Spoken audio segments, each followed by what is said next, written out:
I'm Chuck Miller. Some of you've heard about me, may have read this brochure that's been bounced around. I want to talk about financial innovation and this sort of continuing recession going on. It's going to be a lot more about financial innovation. I've got two things I want to look at. One of these things called Cdos, which have an awful long collateralized debt obligations. And the second one is has even a worse, less meaningful term. It's called credit default swaps.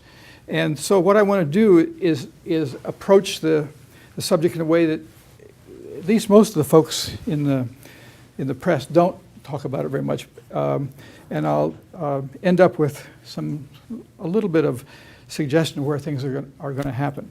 What I want to do is I want to start out with the sort of, I guess it's the accountant's term actually, but it's very handy. You've got someone, I want to call it a cash holder, which is exactly that. The other one is, you might call them savers. And they've got assets on this side, and they've got cash in our simplest example. They've got liabilities on this side, and in this case they have no liabilities. That's what's going to make this. And then they have net worth down here, which is basically assets minus liabilities, which in this case, if I put $100 in here, then I've got $100 in net worth. Now, the net worth concept is, I mean, this is my theoretical sort of $100, 100 million, whatever. The data out in the last couple of weeks is that Steve Jobs died with $6 billion.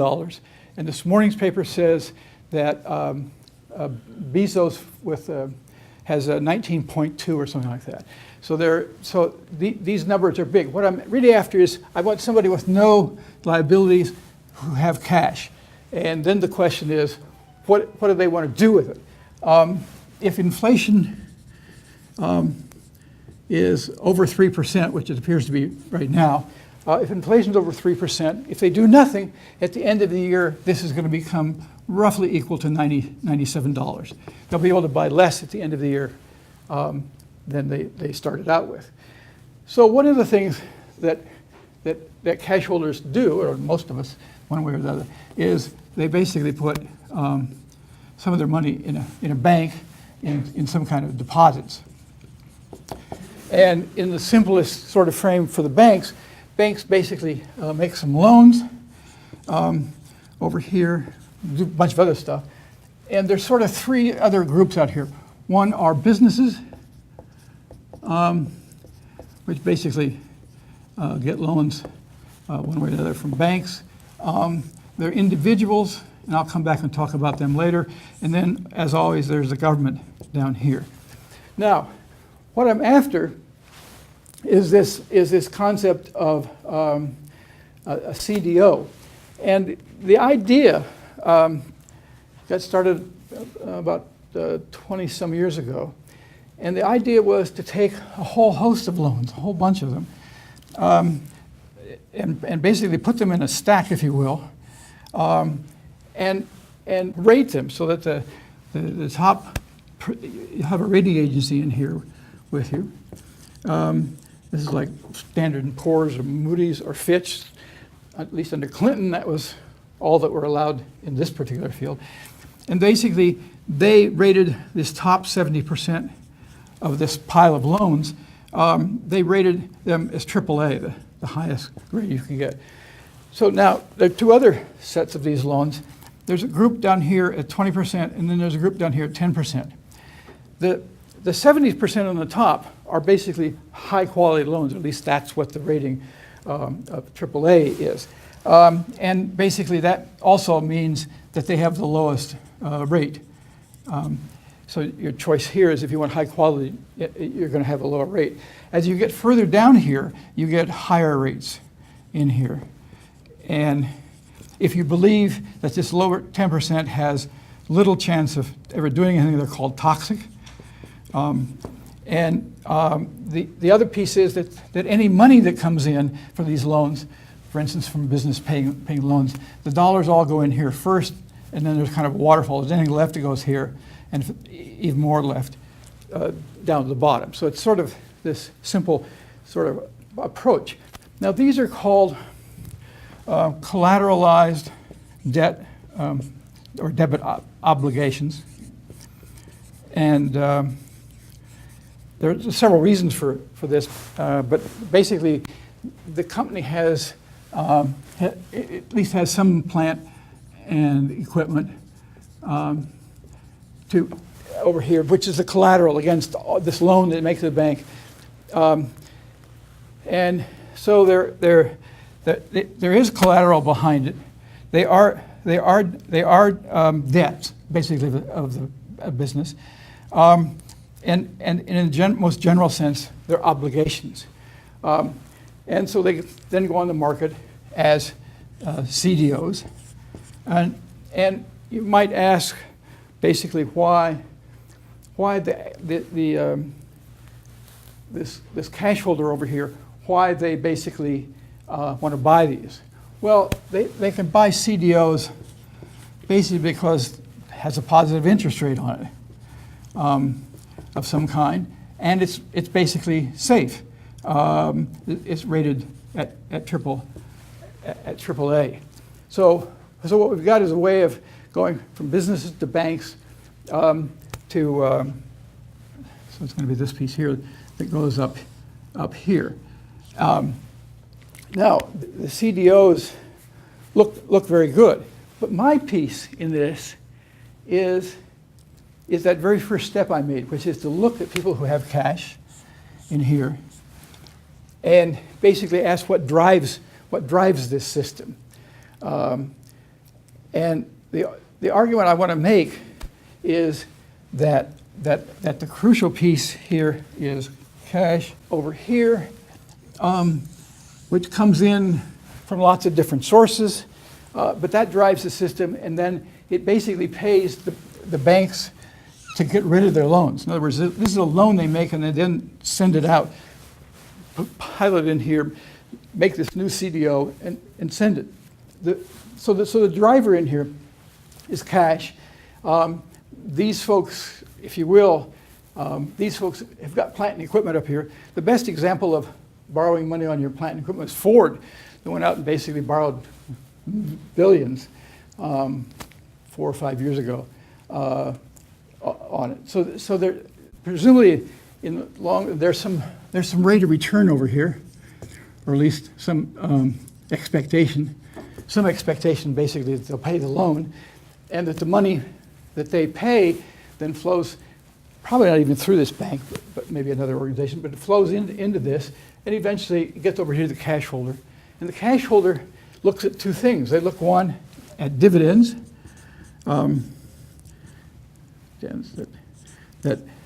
people pay, and also the bond redemption, which is at the end of whatever period it is, it basically gets paid.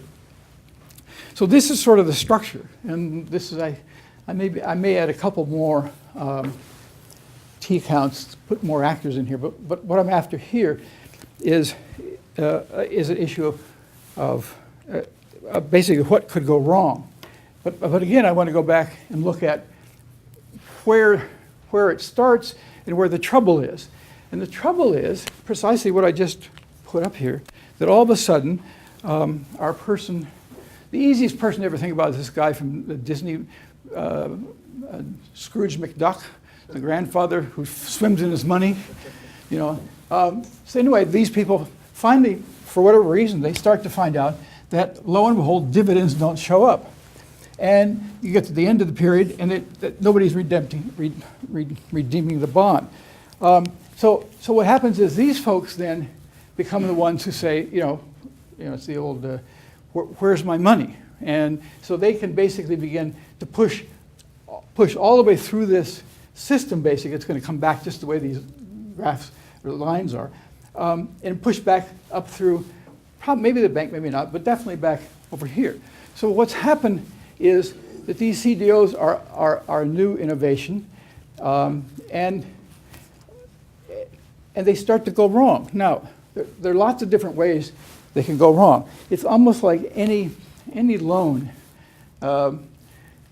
Any loan can go bad for any sort of any number of reasons. And one of the things for bankers to do is to figure out how good a risk the borrower is here.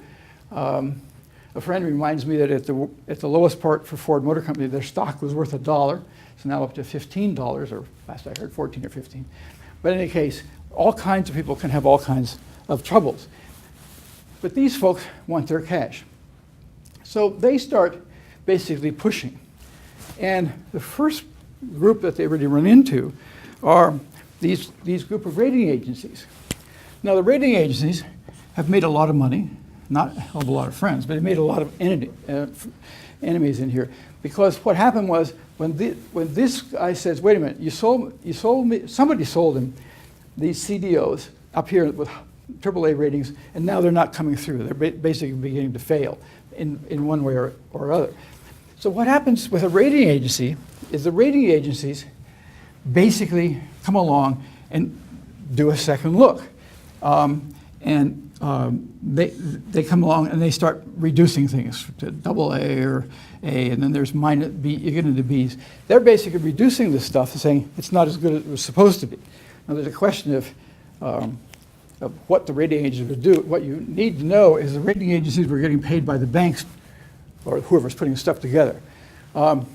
So all of a sudden the rating agencies come through and lower these ratings, so the quality drops. Now, what happens in that case is that these people up here, some of which are not getting their money, and others of which would like to get their money in the future, they basically begin to sell CDOs. And so from a point where there's not the cash coming in that they expected, they begin to sell CDOs. Once the rating gets cut on things, there are some things like pension funds. The most famous one is California's state employees. It's the largest group down here, and they have some rules about whether they can hold AAA or not. So if it drops below AAA, then basically they're going to end up selling CDOs. Okay, so what we've got here is this new innovation, and I really have simplified it. The world's a lot more complicated over here, but what we've got is a new way of putting things together. Then we've actually sold it to some people who've got the cash and who would like to make more than whatever they can earn off their cash, and they don't get paid. They put pressure back down the system, and the rating agencies basically, probably not completely, but the rating agencies begin to buckle, and these people, the rating drops. These people sell. Also, folks who are not even involved but have a whole truck of money begin selling their CDOs. So the market starts to drop. Now, the other piece that happens over here is that some of the banks over here have bought these.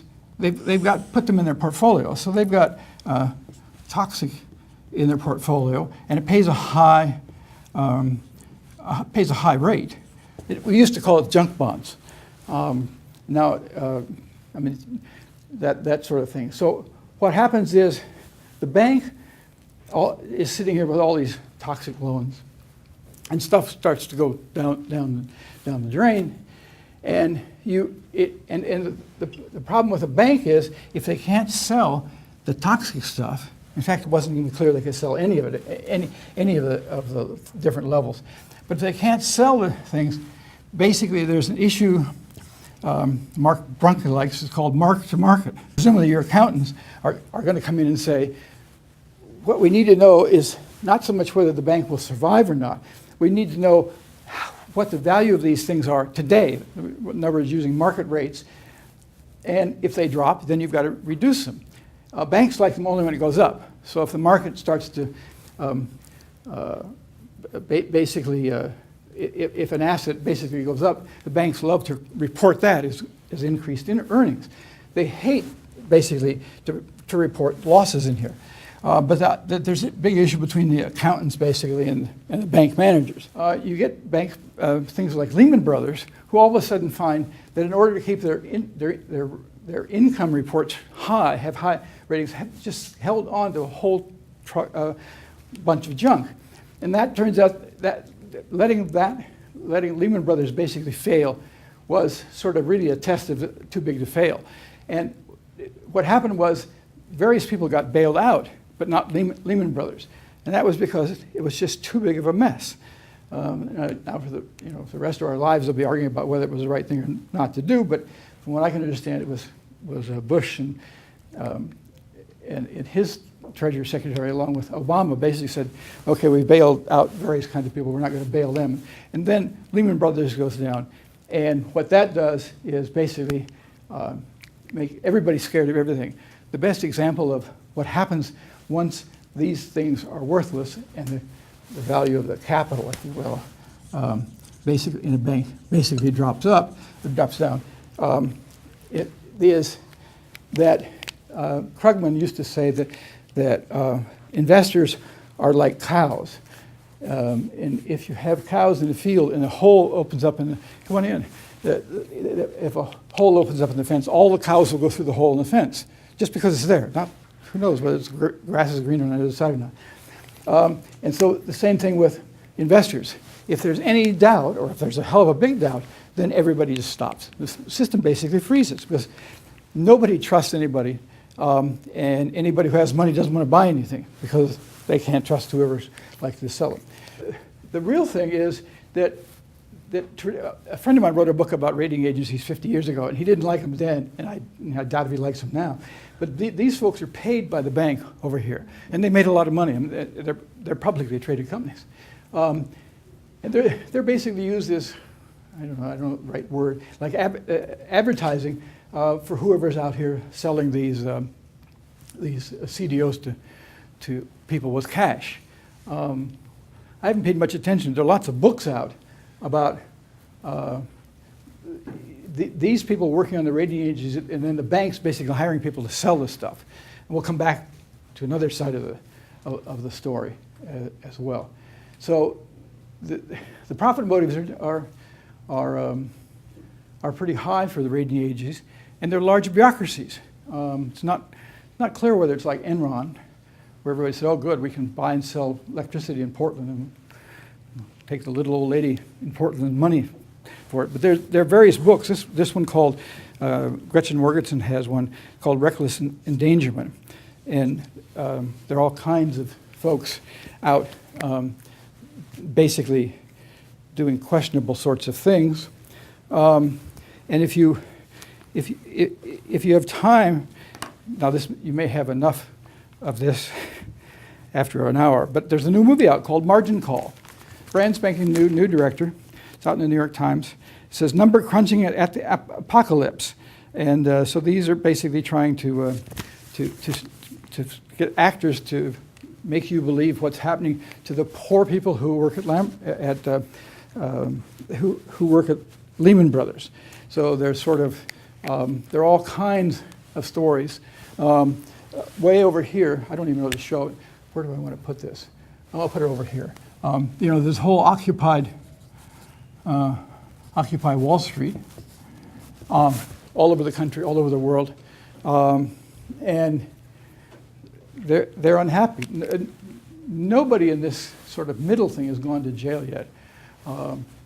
They have in fact put a few people who got mortgages into jail, but that's another sort of issue.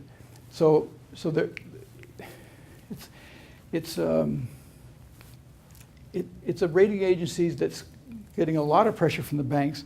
They've got to sell this stuff, and also they can shop. In other words, if a bank doesn't like what Moody's does, they can go over and see what Standard & Poor's will do, and they can also see what Fitch has done. So I mean, it's clearly a weak spot in the system. Now, to make this sort of thing even more complicated, what I want to do is I want to switch over and talk about one other sort of piece that's new. So the CDOs are one one. And the other is a group, let's see, we'll keep the accountants over here for a while, that are basically involved with insurance companies.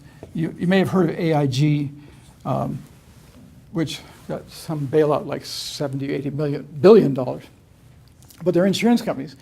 And if you own a home, so we'll presume a home's owned by the individuals. If you own a home, there is some possibility that it might catch fire. And it's sort of, not everybody's house catch fire. Well, at least it depends on which movie you watch. But in any case, most of us can think about a house, it might catch fire. And insurance companies basically go out looking for customers. And the customers basically send in some cash. And the insurance company basically comes around and says, okay, if there's a fire, then we'll have a policy out here. It's a liability actually for them, a policy that will pay to restore your home.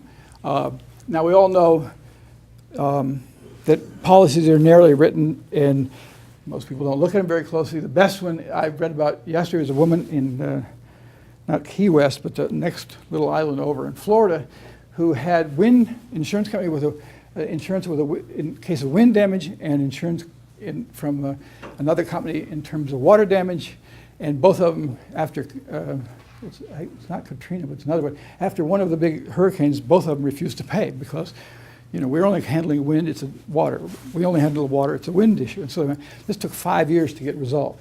But anyway, my point here is that you've got an asset out here, and this asset has some liabilities about it. And so you can find an insurance company usually that's willing to basically take your cash, maybe monthly, and basically sell you a policy that says what they'll do in case it catches fire.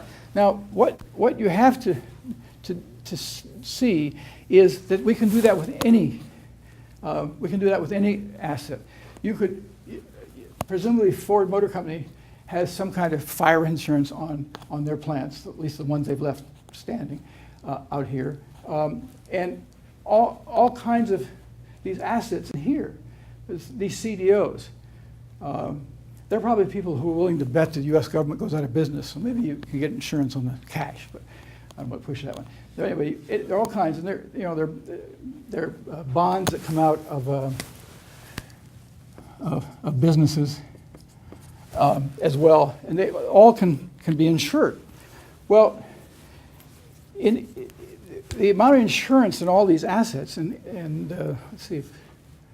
Let me see. What I really want to do is I want to write down this. It's called credit, and credit basically we talked about CDOs or debt obligations. These are debt on this side, and there are credits on that side if you're into accounting. So we've got this credit, which in this case is a house, and we have a default.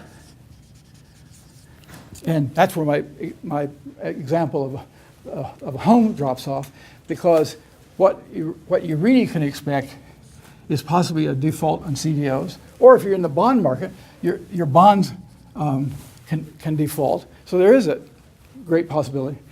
And then the other one is basically called a swap, credit default swap. Swaps, I guess it is. And so you can kind of see the swap, although it's not very easy to see. You're swapping, you the homeowner are swapping some of your cash, hopefully not very much, and the insurance company swaps back a promise coming this way. So we got cash, and so you're going to swap out of your cash and you get a policy. Hopefully it's going to work out right. So this is credit default swaps, CDSs. And those are my two innovations. According to some authors, in around 2000, there was roughly $1 trillion worth of these things out. Now, the other piece that came out of the end of the Clinton administration was that no one's going to no one's going to look at these. There's no way, there isn't going to be a central, you have to, if you want to make a deal, you've got to go find somebody to make the deal with. You don't have to report to anybody. And so this thing starts taking off. And by 2007, it gets up to $25 trillion. And some people say it's 45 trillion. Some are saying 80 and 90 trillion. But anyway, it's a lot of money. And basically what's happening is everybody's beginning to bet on every kind of asset. You've got loans, you've got bonds, you've got these CDOs. And there are many different ways to use these. The most important thing is that if you've insured some CDOs for somebody over here, and the market seems to drop, then you who are running this insurance agency over this insurance company over here, you're basically going to get in this market and you're going to start selling CDOs, some of which you may have bought and some you can just basically bet against. And so the bets got bigger and bigger, and it wasn't clear who was on the other side. In other words, people had these it's a little bit like having a policy, but you don't know who made the policy, even if they exist. And so there are lots of issues going on. Out of the most recent financial reform is to basically make these things so that they get recorded somewhere, and there are places to trade it, and it's not a small market. And you can see from the size of it, it's big. But what happens is that these CDOs, these bets on an asset or a bet that will or will not default becomes widespread and adds to this mess out here. Now, when you look at Europe at the moment, in case you have spare change after lunch, in Europe you've got, let's take a French bank over here, and it's got bonds from the Greek government. And there's great uncertainty as to what's going to happen with those. It's up one day, down the other. But what you can do is you can basically buy insurance on it. And so what it does, in a sense, is the insurance is a little bit like going to a horse race, where you can see where the bets are. And as the Greek government, first of all, finds all kinds of things in a mess, you can get a market quote on buying money, or you get a market quote on betting, either for the Greeks or against the Greeks. And so over the last few months, up goes the price of betting on these bonds, because people are willing to put their money up on a bet. So you say, no, wait a minute, we started out with this banking system, and now we've got a betting parlor, right? You can take your money to the horse trade. The old story is, you can take your money to Las Vegas, and now you don't have to go anywhere. You can buy a credit default swap, which is your bet on bond. You don't have to own the bond, by the way. In fact, you could bet against your friend's bonds. All you need to do is find somebody willing to take the bet. Now, there's this movie which I saw years ago. There was a very tall guy, a very short guy, and they would walk around and they would bet. They were walking on a racetrack, actually. They would bet on everybody else walking in. Would the guy go left? Would he go right? Would they pick up the trash? Would they put it in this barrel, that barrel? The whole movie, they're just sitting there betting as they go along. Well, now you've got this world system basically involved. And it really is a world system because, Russia's mixed up. China doesn't have enough private stuff involved yet, and India is in their own situation. So anyway, we have these two CDOs and CDSs, who are the innovations. Now, the question has to do basically with these with the idea of the recession and what's likely to happen to both the U.S. and the European economies. One of the the pieces that came out recently was that the banks, the banks are starting to make loans. There have been big complaints about banks just sitting on their cash up here, and not making any loans. The Federal Reserve is basically buying a whole bunch of government debt, government bonds over here, and the banks usually hold them.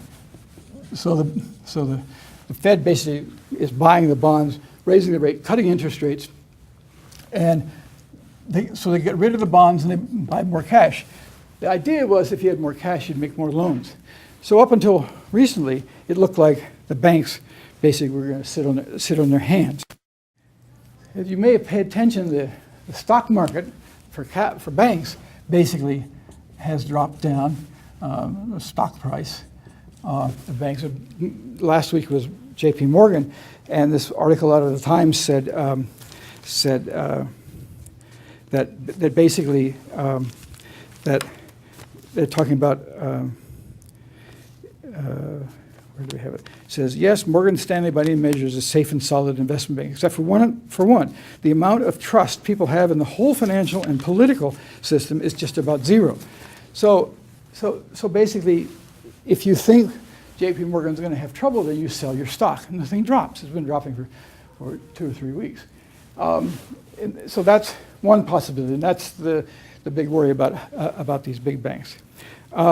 So maybe they'll make enough loans to stay in business. Maybe they'll continue to sit on their hands.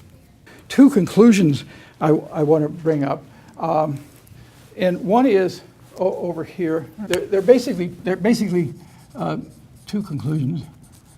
One is it's not housing, and if I did this halfway well by emphasizing that it's these folks with cash, and cash goes everywhere. Cash went into Indonesia maybe 15 years ago and overthrew that government. Thailand has still got problems with that. South Korea, a whole bunch of cash in the world running around. And so cash started here. Now, what I'm against over here is other people start out and say the whole thing here is with low, what do I call it? Subprime mortgages, and subprime has an anthropological touch to it I don't like, but basically these folks paid a high rate of interest. It's subprime in the sense that the quality of these loans were below what a bank has. They're basically prime loans, which means you think they're going to pay off, and you have subprime. Think less, but Tim can come on in. There's you feel like anyway. So so what you happen is you got this big mess going on, and everybody says, well, when the housing market fell, that's in between, or when they made payments to all the subprime mortgage people. Well, this is basically people saying, who are they? Well, one is they're poor people, and the other thing is they're black or they're Hispanic. And so my argument for this point of view is that we're not going to start with housing over there because housing is so tainted by the people who stand out the most. Housing problems are not only housing problems by these people, they're housing problems for everybody, regardless of income or ethnic grouping. So that's one. It's not a housing market. It happens over here, and the way to go from these people here to any kind of asset over here is messed up by the Cdos and the CDS. Now, the other piece in here is sort of one of those kind of you think about and you say can't be true, but here's what it is. And now there are things I could have put up here on conclusions. I could have put up. Let's see. I could have put up the Democrats and the Republicans. Now they might do something about this, right? Might is a crucial word. Not likely. There are 17 nations in the European Union that use the euro, basically. I think there are 20 some in the nation. which is, there's no problem. The European Union is great. I would much prefer the European Union than having France and Germany go to war again. Or I guess Britain's involved in that. I mean, so what happens is, to show you why you're not going to get much out of this group, because it's got all kinds of subgroups in it, but in the U.S. Constitution, if you want to change the U.S. Constitution, there are a couple of ways to do it, I guess, probably more actually, but you need 2/3 of the states to approve a constitutional change. Some of you may remember there's something called Equal Rights Amendment for Women, basically, which state by state would gain. But over here, it takes 100%. They put this thing together for 100% of these 17 countries to agree on what they're going to do about, where do I have Greece here somewhere? What they basically do about Greek debt. So basically, I think you have to write off the governments in the U.S. not going to do anything. Governments in Europe aren't going to do much. They could, they might not. And one of the problems is this thing starts to grow. It's bigger and bigger. So if you wait until next week, then you get other kind of. So what's going to happen? The lawyers are going to take care of it. And see, being an economist, you have to deal with, economists are always often negative. But anyway, the reason for the lawyers is like Russell's saying, how do these rating agencies do? How do they do that? What's the incentive for it? And the legal question is, these folks up here, they have some money left. I mean, these are big dollars. They've got a lot of money. And, we don't know any of those people. But well, that's true. But let's see. But, they show up around here somewhere. But anyway, the rating agencies, there's some hearings going on you can watch. And I want to say they're congressional hearings. But there are also going to be lawsuits, basically saying that rating agencies gave these ratings and the damn stuff didn't work out, and somebody's going to have to pay. The other piece in here is the auditing. That's down here on the market-to-market auditing. And to show you how close that is, basically the argument is that the auditors didn't catch the stuff. There's some argument. The New York Times basically says people think it's Washington Mutual. Washington Mutual, of course, doesn't exist anymore. And Deloitte, they used to keep changing their names, probably. Deloitte, they made 60, this group, it's another non-government group, the Public Company Accounting Oversight Board basically looked at 61 audits done by Deloitte, and their argument is that the people who were auditing these banks, like Washington Mutual, but it's not clear whether that's who they were talking about. But anyway, auditing, they got caught up in basically trying to be nice folks to the people running the banks, and we saw what happened with Washington Mutual in that. And the real big one, though, is the one that came out yesterday, the day before. I mean, occasionally you write a paper and you have absolutely no data to back it up with, right? Today we have data. And it's what they're after. They were after Citibank. They've been after a couple of big banks, or I guess it's now called Citicorp. And Citicorp basically was involved in making these Cdos down here. They had several ways of doing it. They were making Cdos.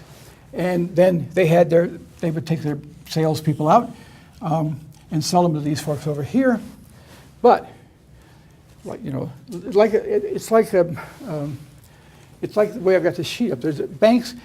I talked to a guy at Washington Mutual 30, 40 years ago. I said, is it still clear that in the personnel, you're either on the loan side of the bank or on the deposit side of the bank? Well, this time they've got people working these things out here, and they also, once they sell them to this guy over here, and then they sell the CDOs, get the cash, and they also go out and they sell it down. In other words, they're going to try to drive the price down. So they just sold somebody saying this is a great buy, and the left hand goes out and sells it, and it's possible. Here's the story. It's really remarkable. It's one of these things. This is the white paper is one day, New York Times is the next. It says, as the housing market began to collapse, see, they all start that way. Wall Street firms and sophisticated investors searched for ways to profit. Some of them found an easy way. Stuff a portfolio with risky mortgages. That's what I mean here. You can call this a portfolio if you like. You're going to stuff it with risky mortgages, sell it to unsuspecting companies, and then bet against it. Well, lawyers in this case happen to work for the SEC, and Citicorp has not admitted anything, of course, but they are going to pay $285 million on what looks like it's between 500 million and $1 billion involved in it. And so the lawyers are basically winning. And I think the crucial thing is that we've talked about the banks have got cash now, but they don't want to make any more loans. The problem the banks have got is they've got a lot of loans and they have no idea whether they're going to pay off or not. So, and we've lived through, the Japanese had a property market that dropped, and they basically, the banks did nothing. They went out, and the government went out and built roads to nowhere. And so you've basically got to get this mess has got to get pushed through the system. The lawyers may help. Actually, stock price is probably dropping because people don't know what's in there. But if the economy is going to increase at a very rapid rate, you've got to be able to have banks that can basically make loans. And at the moment, they're stuck. They don't know what they've got. They don't want to try selling it. They're going to fight the auditors over whether they have to mark it down or not. There's some argument not to do that because at least with mortgages, these are 30-year mortgages. Well, eventually they'll pay off. So what you've got is a system that's got two new innovations, and it's just sitting still. And it really applies to Europe. The French banks have been involved. I guess one banking system got taken over. I want to say Belgium and maybe Luxembourg. And the question is there going to be any capital left in these things? Capital can be found. Basically, Citicorp got $7.5 billion, I want to say, from Dubai, but I'm not sure who in that group was. So you, in fact, can sell off part of your company to folks, and they will give you more capital, and that capital basically will hold against any bonds you've got going down. So, typical economic approach is dismal. Take time to work out. When I was an undergraduate, one of my professors had said that the AT&T stock, the original AT&T stock had dropped in 1929 with a crash, and 30 years later, it had not gotten back to that value. So you can expect, people are always saying, well, when will the housing market pick up?